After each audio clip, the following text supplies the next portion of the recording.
بسم اللہ الرحمن الرحیم۔ السلام علیکم۔ آج ہی میری رخصتی ہوئی تھی۔ میں دلہن بنی اپنے کمرے میں بیٹھی تھی جب ساس نے فوراً سفید جوڑا اور سفید چوڑیاں پہنا دی۔ میں نے پریشانی سے وجہ پوچھی تو وہ بولیں کہ تیرے شوہر کا انتقال ہو گیا، اب تو ساری عمر ایسے ہی رہے گی۔ لیکن حیرت کی بات یہ تھی کہ گھر کا ماحول بالکل نارمل تھا۔ میں رونے لگی تو ساس چیخ پڑی اور بولی کہ رو مت، تیرا شوہر تیرے ساتھ ہی رہے گا۔ میں نے نہ سمجھی سے انہیں دیکھا تو وہ مجھے اپنے ساتھ دوسرے کمرے میں لے گئی اور ایک مورت کے سامنے کھڑا کر دیا اور کہا کہ آج سے یہ تیرا شوہر ہے، اور پھر اسی کمرے میں بند کر دیا۔ مجھے بہت خوف آتا جب ایک دن اچانک میری طبیعت بہت خراب ہوگی۔ ساس سے جلدی سے ہاسپٹل لے گئی اور کچھ دیر بعد ہی میرا منہ میٹھا کرواتی بولی کہ مورتی بہت خوش ہوگی کیونکہ تو… میرا نام فضا ہے، میرا تعلق گجرات سے ہے۔ ہم 4 بہن بھائی ہیں، 2 بھائی بڑے اور ایک مجھ سے چھوٹا ہے۔ ہم جوائنٹ فیملی سسٹم کا حصہ ہیں۔ میرے ابا سب بہن بھائیوں میں بڑے ہیں، گھر کے سارے فیصلے ان سے پوچھ کے کیے جاتے ہیں۔ میرے چھوٹے چچا اور ان کی فیملی، جن میں ان کے 2 بیٹے اور 1 بیٹی شامل ہے، اسی گھر میں رہتے تھے۔ میری ایک ہی پھوپھو تھی جو طلاق کے بعد اوپر کے پوشن میں رہتی تھی۔ ان کا ایک ہی بیٹا تھا جو تعلیم کے سلسلے میں بیرون ملک مقیم تھا۔ اس کا نام احسن تھا، جو نہایت ہی خوبصورت اور سلجھا ہوا انسان تھا، لیکن اس کے ساتھ ساتھ اس نے ساری عادتیں پھوپھو کی لی تھی۔ پھوپھو جیسا ہی تھا، لیے دیے مزاج کا، ہم سب کزن میں وہ کبھی گھل مل نہیں سکا، الگ الگ ہی رہا کرتا۔ چھوٹی چچی کو کوکنگ کا بہت شوق تھا، وہ جب بھی کچھ پکاتی سب کو ٹیسٹ کرواتی۔ انہیں بہت شوق تھا نئے تجربات کرنے کا۔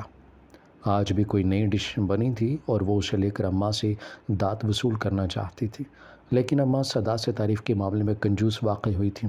چچی دیر تک بیٹھی رہی، لیکن اماں نے نہ کچھ اچھا کہنا تھا نہ ہی کہا۔ بالآخر چچی چلی گئی۔ ان کے جاتے ہی میں نے اور بھائی علی نے پوچھا کہ اماں کیا جاتا جو تعریف کے 2 بول ہی بول دیتی ہیں آپ؟ اماں نے خفگی سے ہماری طرف دیکھا اور بولی کہ تعریف کے لائق جب کچھ بنائے گی تو ضرور کروں گی تعریف۔ میں اور علی بھائی ایک دوسرے کا منہ دیکھتے رہ گئے۔ حالانکہ یہ کچھ نیا نہیں تھا، اماں ہمیشہ یہی کیا کرتی تھی۔ ان کی لائی چیز کھا لیتی، لیکن مجال ہے کہ شکریہ یا تعریف کا کوئی لفظ بھی کہتی۔ میں اور علی بھائی نیچے گئے اور جی بھر کے چچی کے بنائے کھانے کی تعریف کی۔ وہ خوشی سے بھولے نہیں سما رہی تھی اور ہمیں جلدی ہی کچھ نیا بنا کے کھلانے کا وعدہ کیا۔ میں اور بھائی واپس آ گئے، ہمارا مقصد پورا ہو گیا تھا۔ اماں پتہ نہیں کہا تھی، میں انہیں ڈھونڈتے ہوئے پھوپھو کے پوشن میں آ گئے۔ یہاں آ کے دیکھا کہ اماں انہیں بجلی مہنگی ہونے اور گیس کے بڑھتے دام بتا رہی تھی، اور پھوپھو ہمیشہ کی طرح مظلومیت کی تصویر نظر آ رہی تھی۔ میں نے انہیں کہا کہ ابا آگے ہیں، کھانا دیں آ کے، لیکن انہوں نے بھی سارے رونے آج ہی رونے تھے۔ میرے ساتھ آتے آتے پھر سے رک گئیں اور احسن کا پوچھا کب تک آنے کا ارادہ ہے؟ اسے کہو کہ باقی ڈگریاں یہاں کی لے لے آ کے، تمہارے بھائی بوڑھے ہو گئے ہیں، اپنے بیٹوں کا نہ دیکھے، تمہارے بیٹے کو ہی پیسہ بیچتے رہیں۔ حرام کا مال نہیں ہے، ساری عمر تو تم ماں بیٹے کو پالا، اب تو وہ جوان ہے، اب تو کوئی ہاتھ پاؤں مارنا، اپنا بوجھ تو اٹھائے وہ۔ اماں جو شروع ہوئی تو سب سنا کہ انہیں سکون آیا۔ مجھے بھی پھوپھو سے کوئی خاص لگاؤ نہیں تھا، وہ کچھ عجیب سی تھی، زیادہ بات نہیں کرتی تھی ہم لوگوں سے، اکثر کمرے میں بند رہتی۔ کئی دن کھانا دے جاتے، کھا لیتے، کبھی خود سے نہیں کہا کہ کھانا دے جاؤ۔ چھوٹے چچا کاروبار شروع کر رہے تھے، کچھ دن پہلے ہی انہوں نے الگ کاروبار کا سوچا تھا۔ ابا سے مشورہ کرنے آئے، میں چائے لے کر آئی ان کے لیے۔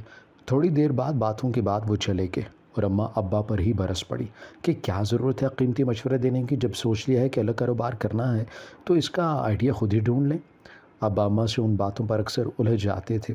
اماں کی ان باتوں کا ان کے پاس کوئی جواب نہیں تھا۔ بڑے بھائی نے اچانک ہی باہر جانے کا پروگرام بنا لیا تھا اور اماں نے تو رو رو کر آنکھیں سجا لی تھی۔ منع کر کے دیکھ چکی تھی، وہ نہیں مانے۔ ابا نے زیادہ اصرار نہیں کیا، ان کا خیال تھا کہ جوان اولاد ہے، زیادہ روک ٹوک ٹھیک نہیں۔ اور پھر وہ دن بھی آ گیا جب بھائی کو ابا اور چھوٹے چچا ایئرپورٹ چھوڑنے گئے۔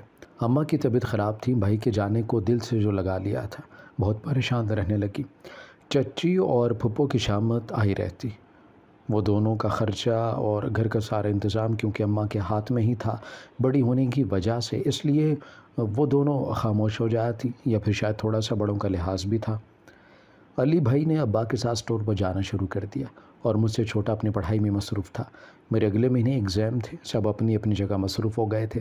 اس دن میں نے غور کیا کہ پھوپھو اب چچی کے پاس بھی نہیں آتی۔ میں ان کی خیریت پوچھنے ان کے کمرے میں آئی تو دیکھا کہ وہ فون پر کسی سے بات کر رہی تھی۔ میں نے سننے کی کوشش کی کیونکہ وہ بار بار میرا نام لے رہی تھی، لیکن جیسے ہی انہیں پتہ چلا انہوں نے فون رکھ دیا، مجھے دیکھا اور واپس جانے کا اشارہ کیا۔ بہت عجیب سی ہو رہی تھی، میں نے واپس چلے جانا ہی مناسب سمجھا۔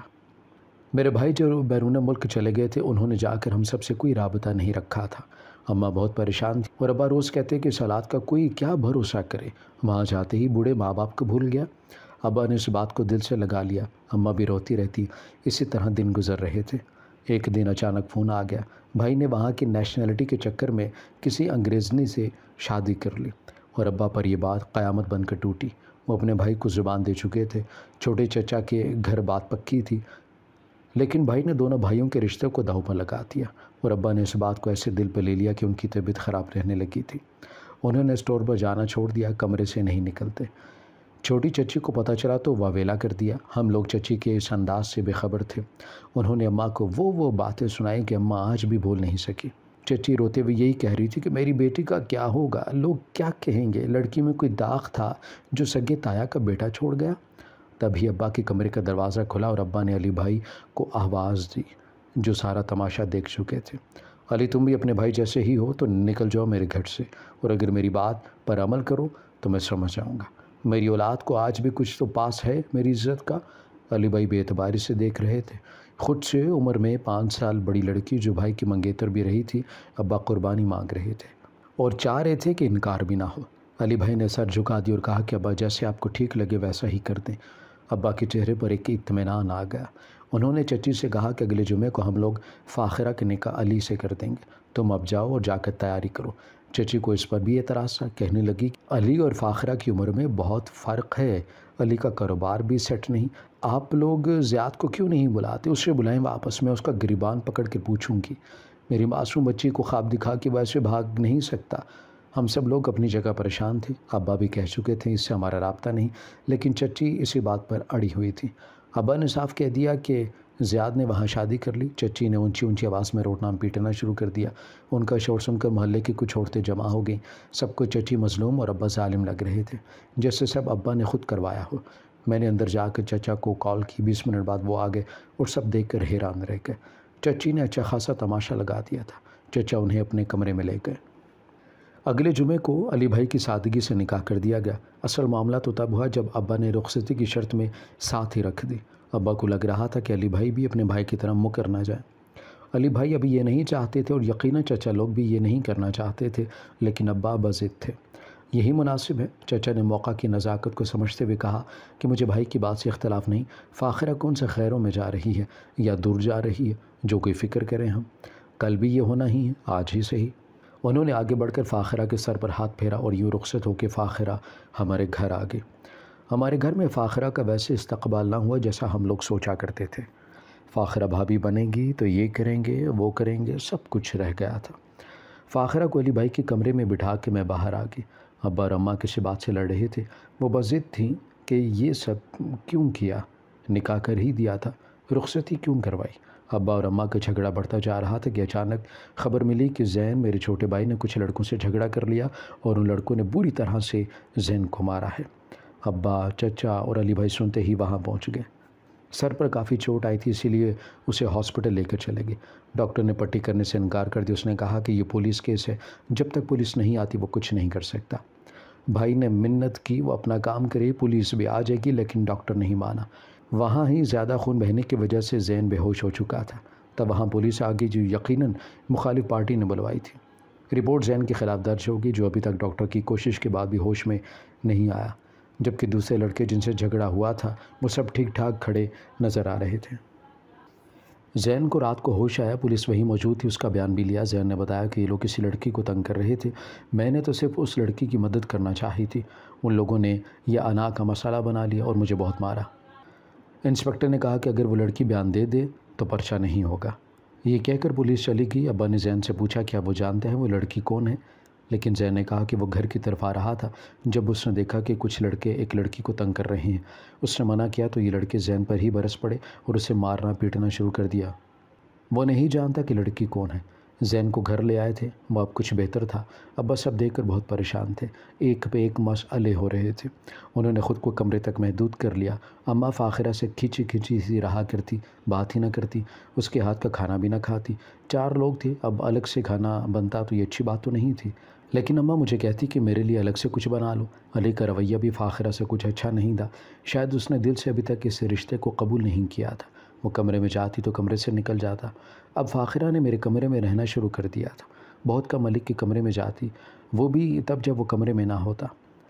چچی یہ سب دیکھ رہی تھی اور یقیناً فاخرہ نے بھی اپنی ماں کو بتایا ہوگا کہ ان کے ذہن میں نہ جانے کیا آئی کہ ایک دن وہ میرا رشتہ لینے آ گئی اور کہا کہ ہاں ہوگی تو ہی یہاں سے اٹھوں گی۔ ابا نے بہت کہا کہ کچھ وقت دے، میں بتاتا ہوں آپ کو، لیکن چچی اور اماں کی لڑائی پھر سے شروع ہو چکی تھی۔ اماں نے چچی کو دھکے دینا شروع کر دیا اور کہا کہ تمہاری ناکارہ بیٹی کو رکھ لیا تو تمہیں لگا کہ اب تمہارے بیٹے کو بھی ہم ہی پالیں گے۔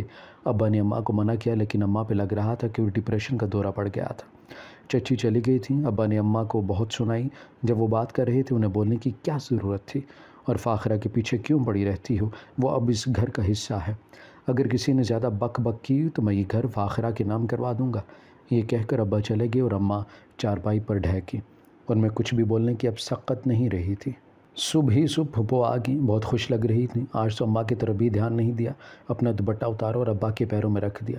ابا جلدی سے کھڑے ہو گئے اور کہا کہ کیا چاہتی ہو تم، جو کہو، میں نے کبھی نہیں ٹالا، پھر یہ سب کرنے کی کیا ضرورت ہے؟ تو کہنے لگی کہ فضا کو میری جھولی میں ڈال دو، ساری عمر بھائی کی احسان مند رہوں گی۔ ساری عمر جو دیا آپ نے خود ہی کیا، میں آج پہلی بار کچھ مانگنے آئی ہوں۔ ابا متفکر نظر آ رہے تھے، چچی کو کیا جواب دیں گے۔ اماں نے ان کو پریشان دیکھا تو کہا کہ بہن کی مان لو، پہلی بار کچھ مانگنے آئی ہے، کب تک بھائی اور بھاوج کی سنتے رہو گے؟ ابا بھی خاموش ہو گئے اور سر ہاں میں ہلا دیا۔ پھپھو بہت خوش تھیں، جلدی سے اپنی کلائی میں پہنا کنگن اتار کر مجھے پہنا دیا، میرا ماتھا چوما اور لوٹ گئی۔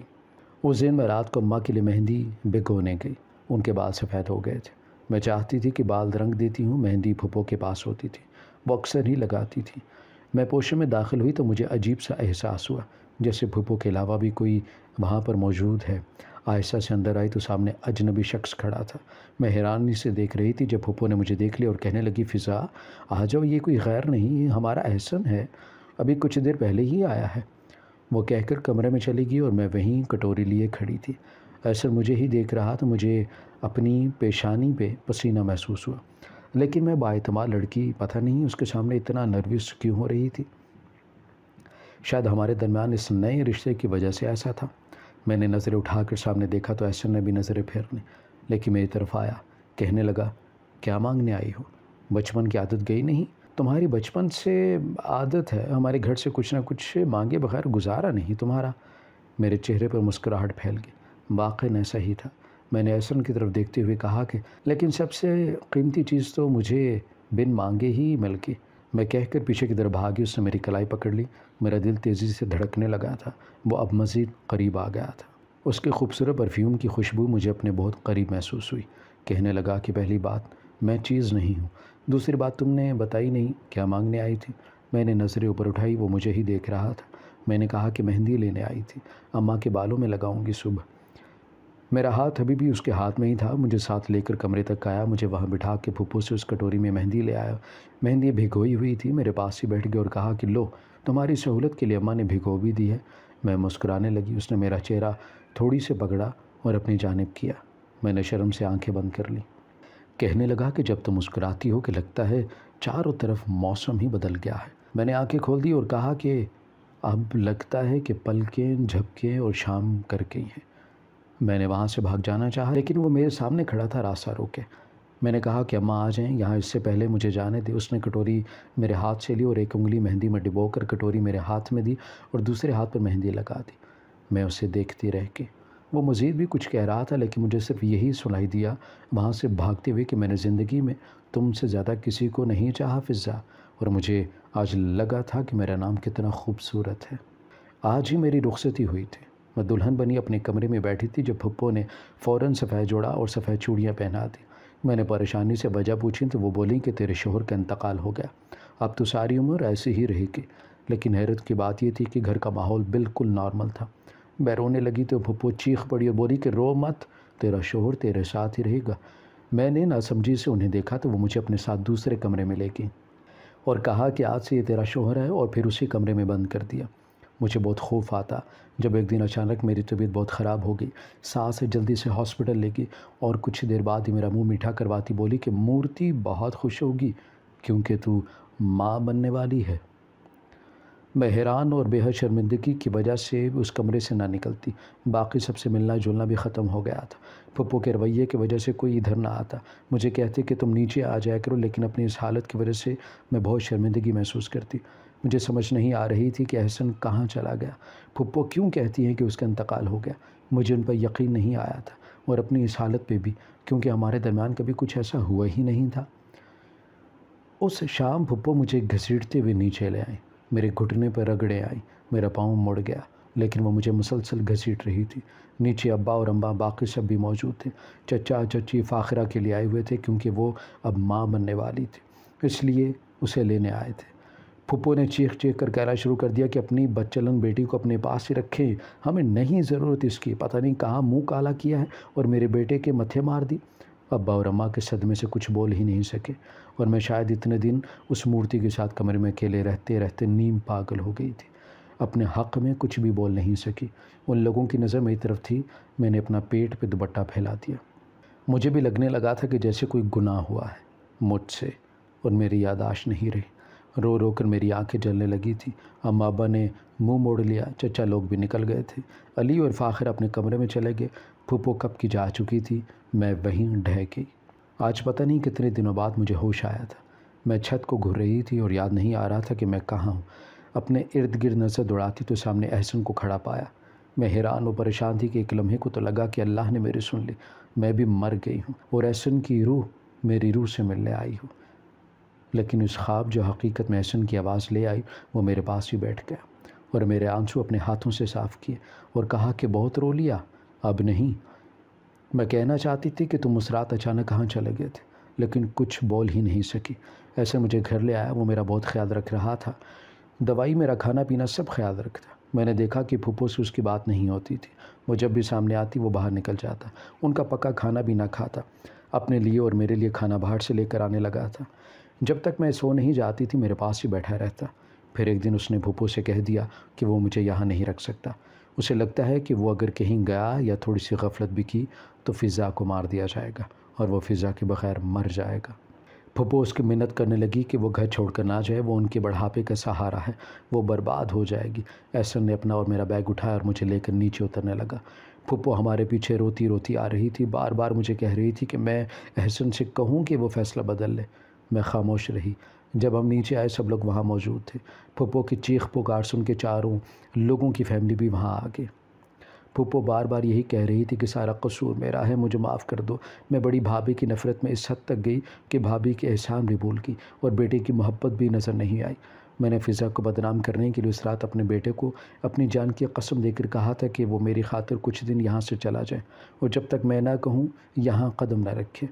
میرے بیٹے کی محبت تھی یہ، اس رات ماں کی محبت نے اپنی دلہن کو سیج پہ چھوڑ گیا اور میں نفرت میں اندھی یہ سب دیکھ ہی نہ سکی۔ فضا جو ایک کمرے میں گھنٹوں قید رہتی ایک مورتی کے ساتھ، اور اسے کہا کہ اب اس کے ساتھ ہی رہنا، اسے ایسی دوائیاں دیتی رہی کہ اس کا پیٹ بڑھ جائے اور سب کو لگے کہ یہ حاملہ ہے، سب اسے بدچلن کہیں اور بھائی بھابھی کی تربیت پہ لوگ انگلی اٹھائیں۔ مجھے سب معاف کر دو، میں سب کی گناہ گار ہوں۔ بھاگ کر اوپر گئی اور واپسی پر وہ مورت ان کے ہاتھ میں تھی۔ انہوں نے زور سے اسے فرش پر دے مارا، چکنا چور ہو گئی، وہیں بیٹھ کر رونے لگی۔ ابا نے آگے بڑھ کر پھپھو کو اٹھایا، چارپائی پر بٹھایا، چچی ان کے لیے پانی لے کر آئیں۔ ایسے نبی منہ موڑے کھڑا تھا۔ ابا نے کہا کہ ہم تو کبھی تمہارا برا نہیں چاہا تھا، پتہ نہیں تمہارے دل میں اتنی نفرت کہاں سے آ گئی تھی۔ ہم سب اپنی بیٹی سے نفرت کرنے لگے تھے۔ وہ تو شکر ہے کہ احسن آ گیا اور اس نے کہا کہ اسے فضا کے کردار پر کوئی شک نہیں ہے، اسے تم نے قسم دے کر بھیجا تھا، معافی مانگنی ہے تو بیٹے اور بہو سے مانگو۔ وہ اب احسن کی طرف دیکھ رہی تھی جو اب رو رہا تھا، روتے ہوئے کہنے لگا کہ فضا کی گناہ گار ہیں آپ، وہ اگر معاف کر دے تو میں بھی کر دوں گا۔ میں اس پیارے سے انسان کی آنکھوں میں آنسو کیسے دیکھ سکتی تھی جس نے تب بھی میرا ساتھ دیا جب میری ذات کی دھجیاں بکھیر رہے تھے۔ میں نے کہا کہ پھپھو میں نے احسن کے لیے آپ کو معاف کر دیا۔ آج 4 سال گزر گئے ہیں، میرے 2 بیٹے ہیں جڑوا جو سارے گھر کی جان ہیں، نانا نانی ماموں سب کا پیار سمیٹتے ہیں، فاخرہ کی بیٹی کو بہت تنگ کرتے ہیں، وہ بڑی ہے، نخرے کر کر کے اسے پریشان رکھتے ہیں، احسن اور میں انہیں دیکھ دیکھ کے جیتے ہیں۔ پھپھو اب اپنے پوتوں کی سائڈ لیتی ہیں، انہیں کچھ کہنے نہیں دیتی۔ آج بھی ان شیطانوں کو گھر چھوڑ کر ہم میاں بیوی لانگ ڈرائیو پہ نکل آتے ہیں، رات دیر سے گھر لوٹتے ہیں تو اپنی دادی کے ساتھ سو رہے ہوتے ہیں۔ میں اور احسن ان تینوں کو مطمئن دیکھ کر مطمئن ہو جاتے ہیں۔ زندگی امتحان ضرور لیتی ہے لیکن صبر سے یہ امتحان پاس ہو سکتے ہیں۔ اللہ صبر کرنے والوں کے ساتھ ہے، اور ایسا ہم سفر اللہ کی بہت بڑی نعمت ہے جس پر جتنا شکر کریں کم ہے۔ ہماری ویڈیو اگر آپ کو پسند آئی ہے تو ضرور لائک کیجیے، اپنی رائے دینا چاہیں تو کمنٹس کیجیے، اچھی لگے تو شیئر کیجیے۔ اس کے ساتھ ساتھ اگر آپ نے ہمارا چینل سبسکرائب نہیں کیا تو ضرور کیجیے، اور بیل آئیکن پر لازمی کلک کیجیے تاکہ ہماری ہر آنے والی ویڈیو آپ تک بر وقت پہنچ سکے۔